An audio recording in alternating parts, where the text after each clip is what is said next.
नमस्कार, मैं Sandeep Singh medical mic से। आज मेडिकल माइक की टीम पहुंची है महावीर वात्सल, एक जाना माना हॉस्पिटल बच्चों के लिए स्पेशली, जो कि बच्चों की हर तरह की सुविधाएं मुहैया कराता है। और आज हम बच्चों के स्वास्थ्य को लेकर चर्चा करेंगे। हम लोग के साथ आज जुड़ रहे हैं बिहार के जाने माने शिशु रोग विशेषज्ञ विनय रंजन सर। आइए हम जानते हैं बच्चों के स्वास्थ्य के लिए बहुत सारी जानकारी। महावीर वात्सल्य में सर कौन कौन सी सुविधाएं उपलब्ध हैं? जैसा कि नाम से ही स्पष्ट है, ये महावीर वात्सल्य है। ऐसे तो अस्पताल में और सारी सुविधाएं हैं, लेकिन हमारा फोकस जनरली बच्चों पे होता है। तो बच्चों में जन्म से लेके उनका टीकाकरण, उनका समुचित देखभाल और NICU, जो कि हमारे ईस्टर्न इंडिया का सबसे बड़ा NICU हमारे पास है, जो कि 80 बेडेड है। मोर देन 40 वेंटिलेटर्स हमारे पास हैं। हम अभी भी पूरे बिहार के रेफरल में से हैं। तो बच्चों को एडमिशन से लेके बच्चों के, अब नए हम लोगों ने कार्डियक सर्जरी भी चालू किया है। बच्चों की सर्जरी हो या कार्डियक सर्जरी हो, दोनों टीम हमारे पास मौजूद हैं। जो बच्चे कुछ ग्रसित होते हैं जन्मजात बीमारियों से, जिनको सर्जरी की करने की ज़रूरत पड़ती है, तो हमारे यहाँ 2 इन हाउस पीडियाट्रिक सर्जन हैं, पीडियाट्रिक कार्डियोलॉजिस्ट भी हैं, पीडियाट्रिक कार्डियक सर्जन भी है। अगर बच्चों को हृदय में, जो आपने सुना होगा, बच्चों के हृदय में छोटे छोटे छेद हैं, कुछ बनावटी गड़बड़ी हैं, उनके लिए भी हमारा अलग से एक डेडिकेटेड फ्लोर है, जहाँ पे बच्चों की हार्ट की सर्जरी बहुत ही कम खर्चों में की जाती है। जहाँ स्वास्थ्य की बात आती है, पिछले 2-3 सालों से वहाँ कोरोना अपने आप एक बड़ा मुद्दा है। अभी क्या कोरोना है, क्या कहेंगे? बिल्कुल, अभी भी कोरोना गया नहीं है। कोरोना में 2 चीज़ों ने बदलाव किया है। वायरस, जैसा कि हम जानते हैं, वायरस हमेशा म्यूटेंट होते रहता है। म्यूटेंट मतलब अपने अवस्था को वो चेंज करते रहता है। इस बार का जो वायरस है, उसकी म्यूटेशन मतलब वो कमज़ोर पड़ा हुआ है, गया नहीं है, इसलिए असर कम दिखा पड़ा है। लोगों को कम एडमिशन की ज़रूरत पड़ रही है। साथ में इन्फेक्टिव रेट भी जो है, पहले संक्रमण दर जिसको हम लोग बोलते थे बहुत ज़्यादा था, अब संक्रमण दर कम हुआ है। आज का ही न्यूज़ देखेंगे तो पहली बार ऐसा हुआ है कि बिहार में लेस देन 100 केसेस रिपोर्ट हुए हैं। मतलब ये तो रिपोर्ट है, कुछ ऐसे भी केसेस है जो रिपोर्ट नहीं होती है। तो मेरा ये मानना है कभी कोरोना गया नहीं है। कोरोना अपने निचले स्तर और कमज़ोर स्तर में अभी भी बना हुआ है। हमको अभी भी सतर्क रहने की ज़रूरत है। सरकार ने कोरोना की टीकाकरण कर रही है और हर लोगों को मिल भी रहा है, लेकिन 12 साल से नीचे के बच्चों को अभी कोरोना का टीका नहीं मिल रहा है। इसके लिए क्या कहा? देखिए, कोरोना का टीका मिलने का कहाँ तक है, अभी क्या है ना कि DGCI से कुछ अप्रूव्ड होने होते हैं। वैक्सीन हमारे पास हैं। हमारे महावीर वात्सल्य में भी बच्चों की जो वैक्सीन है फ्री में हम लोगों ने रखा है, लेकिन उनको अप्रूवल नहीं मिला है। गवर्नमेंट को क्या है, DGCI है, कुछ जो अथॉरिटी है जिनको, उनको अप्रूवल मिलना होता है। तो 12 साल से नीचे वालों में अप्रूवल अभी तक नहीं मिल पाया है, क्योंकि अभी तक रोबस्ट जो हम लोग बोलते हैं, उनका सर्विलेंस कैसा है, बच्चों पे कैसा असर दिखा रहा है, क्या साइड इफ़ेक्ट हैं, ये हम लोग अभी भी जान नहीं पाए हैं। इसलिए भी बच्चों को हम लोग इससे दूर रखें। जैसे ही हमको इनकी मान्यता मिल जाएगी, बच्चों को भी बहुत ही जल्द वैक्सीन मिलने वाला है। जब तक टीका नहीं आता तो क्या प्रिकॉशन लेना चाहिए गार्जियन को? जैसा कि हमेशा कहा गया है कि prevention is better than cure, तो हमेशा से ये कहावत पुराना है। जब वैक्सीन नहीं भी था दूसरे बीमारियों के लिए भी, तो क्या है, ये रेनी सीजन खासकर बच्चों को बहुत परेशान करता है।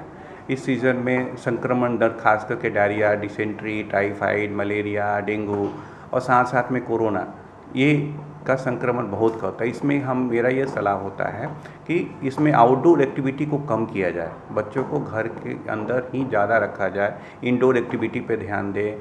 फास्ट फूड, क्योंकि इसमें क्या है ना, पानी का स्तर बहुत बढ़ा रहता है, तो उससे क्या है, जो हमारा जो पीने वाला पानी भी है वो दूषित हो जाता है, संक्रमित हो जाता है, जिससे बहुत सारे बीमारियों को फैलाने में मदद करता है।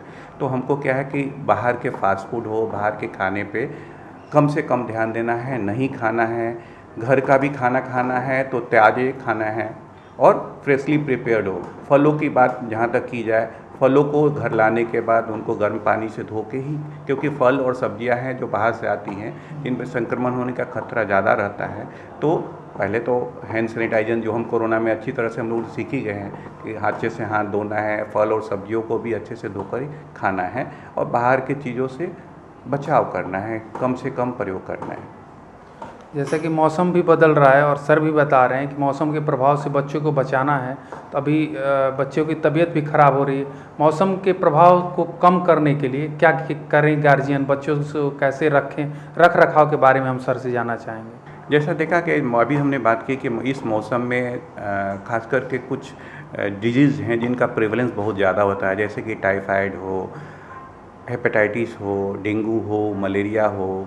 तो इसमें क्या बच्चों को कैसे बचाया जा सकता है? एक तो हेल्दी खाना खाना है, घर का बना खाना है, फ्रेशली खाना है, सब्जियों को धो को हाथ को धोकर प्रयोग करना है। कुछ वैक्सीन्स हैं जो कि बहुत सारे बीमारियों जैसे कि ये फ्लू का सीज़न है, तो एज ए पीडियाट्रिशियन हमारा ये स्ट्रॉन्ग रिकमेंडेशन होता है कि हर साल ईयरली अपने बच्चों को कम से कम फ्लू का टीका लगाएं। जिन्होंने टाइफाइड का टीका नहीं लिया हो, जिन्होंने हेपेटाइटिस ए का टीका नहीं लिया हो, बी का टीका नहीं लिया हो, तो ये क्या है, प्रिवेंशन है। एक हमारा जो वैक्सीन है एक बचाव का तरीका है, जिससे हम ये नहीं बोलते कि लेने से बीमारी नहीं होगी, उसके होने के खतरे को बहुत हद तक हम लोग कम कर सकते हैं। तो अच्छा खाना खाना है, टाइम पे टीका लेना है, अच्छे से नींद लेना है, ये सब चीज़ों को हम अगर अपने जीवन शैली में उतारें तो बहुत हद तक कुछ बीमारियों को हम लोग कम कर सकते हैं। ये तो बचाव हो सकता है और होता भी है। आजकल सबसे ज़्यादा ट्रेंड देखा जा रहा है बच्चों में मोबाइल की लत, मोबाइल की आदत बच्चों में बहुत ज़्यादा हो गई है। इसको कैसे रोका जाए या इसके लिए क्या उपाय किया जाए? जैसा कि हम लास्ट 2.5 ईयर्स से हम देख रहे हैं, बच्चों को हम लोगों ने कोरोना के डर से घर में कैद कर दिया है। स्कूलें भी बंद थी, आउटडोर एक्टिविटी बंद थी, तो बच्चों के पास और माँ बाप के पास एक ही जरिया रह गया था, टीवी और मोबाइल्स। ये लास्ट 2 ईयर्स में हम लोगों ने देखा है कि मोबाइल के प्रति बच्चों का रुझान काफ़ी ज़्यादा बढ़ा है। इसके बहुत सारे साइड इफ़ेक्ट हम लोग को देखने, जैसे कि ADHD केसेस हैं, ऑटिज़म के केसेस हैं, इसमें लगातार हम लोग को OPDs में बच्चे आ रहे हैं। ये लास्ट 2 ईयर्स ये इसमें मोबाइल का बहुत बड़ा रोल है। बच्चों में एग्रेशन की भावना बढ़ जाती है, बच्चों में ADHD की बीमारियाँ ज़्यादा देखने को मिल रही हैं। तो मेरा क्या कहना है कि आपको मोबाइल स्क्रीन टाइम, एक लाइन में कहा जाए तो स्क्रीन टाइम को मिनिमाइज़ करना है। 1.5 आवर्स मैक्सिमम आपको 24 आवर्स में अपने बच्चों को देना है। हम कभी ये नहीं बोलते कि उनको बंद कर देना है, कम से कम उनको आदत लगानी है स्क्रीन टाइम की। बच्चे आजकल, छोटे बच्चे हर कोई करता है, लेकिन छोटे बच्चों के खान पान में बहुत सारी परेशानियां आ रही हैं। बच्चों को गार्जियन भी बहुत इससे परेशान है। बच्चों के खान पान के बारे में क्या कहें? जैसे कि हम बोलते हैं कि हमारे बच्चे ही हमारे भविष्य हैं, तो उनके शुरू से ही उनके खान पान की देखभाल करनी चाहिए। खास करके जो लेस देन 2 ईयर्स बच्चे हैं, हम उनको ये सलाह देते हैं कि उनको बाहर की चीज़ों की अभी आदत ना लगाया जाए। खाने में संतुलित कैसे दे सकते हैं, बैलेंस डाइट कैसे दे सकते हैं, तो उनमें प्रॉपर मात्रा में प्रोटीन हो, कार्ब हो, फैट हो, फाइबर्स की मात्रा ज़्यादा होनी चाहिए। तो बच्चों को कम से कम डेली आप एक फल खिलाएं। प्रोटीन की मात्रा दाल में, पनीर में, सोया में होती है, जिससे उनका मसल्स मास बनने में मदद मिलता है। कार्ब में आपको हमारे जो सीरियल्स है उससे उनको कार्ब मिल जाता है। तो एक बैलेंस डाइट हमको तैयार करना है। जहाँ तक मील फ्रीक्वेंसी की बात हो, मिनिमम 3 मील और 2 स्नैक्स हम अपने बच्चों को देना चाहिए। घर का बना हुआ देना चाहिए, फ्रेशली प्रिपेयर्ड देना चाहिए। ये सर्दी का मौसम है, तो बच्चों में गले में इन्फेक्शन होने की खतरा बहुत होता है। तो ऐसे में थोड़ा सा सूप की मात्रा बढ़ा दें, थोड़ा गर्म दूध, गर्म पानी देने से इन बच्चों को राहत मिलती है। आज कंपटीशन एज है, कंपटीशन के एज में पढ़ाई की बहुत ज़्यादा है। इसके साथ साथ बच्चों के स्वास्थ्य पे खेल का भी एक अलग प्रभाव होता है। कैसे सर बच्चों के स्वास्थ्य में पढ़ाई और खेल का क्या बैलेंसिंग होना चाहिए? बिल्कुल, स्वस्थ रहने के लिए आपको स्वस्थ माइंड की ज़रूरत है, संतुलित माइंड की। अगर अभी हम लास्ट देख रहे प्रीवियस 2 ईयर्स से बच्चों को हम लोगों ने कैद कर दिया है, कोरोना के भय से हो, डर से हो, तो इनकी आउटडोर एक्टिविटी जो है वो बहुत रोक गई। तो बच्चों में मोटापा होने का खतरा, जो ओबेसिटी इन चाइल्डहुड अभी नया एक इमर्जिंग चैलेंज लेके हमारे सामने आ रहा है। पहले में क्या था, लोग बाहर में कबड्डी खेल लिया, आउटडोर गेम्स खेल लिया, क्रिकेट खेल लिया, जिससे कि उनकी एक्टिविटी मेंटेन रहती थी। अभी ये हमारे समाज में, क्योंकि एक तो हम शहर में हमारे पास ग्राउंड्स की कमी है, वर्किंग मदर फादर हैं, और दूसरा कोरोना का भय भी है कि बाहर जाने से खतरा रहेगा। इससे बच्चों में क्या है ना कि जो ओवरऑल डेवलपमेंट होने की बात है वो नहीं हो पा रही है। मोटापा का खतरा बढ़ता ही जा रहा है। अगर उनको अच्छे से संतुलित आपको बच्चे को तैयार करना है तो शिक्षा के साथ उनको स्वास्थ्य में और खेलकूद को भी बढ़ावा देना होगा। बात होती है बुखार की। बुखार तो एक जनरल होता है, लेकिन आजकल एक नया फीवर आ रहा है, चमकी बुखार के बारे में जानना चाहेंगे। चमकी बुखार जनरली ये हाँ, हम लोग को पिछले एक डिकेड से देखेंगे, खास करके ये जो मुजफ्फरपुर बेल्ट हो, मुजफ्फरपुर, गोरखपुर, ये चमकी बुखार प्राय लिमिटेड है हमारा बिहार और उत्तर प्रदेश में।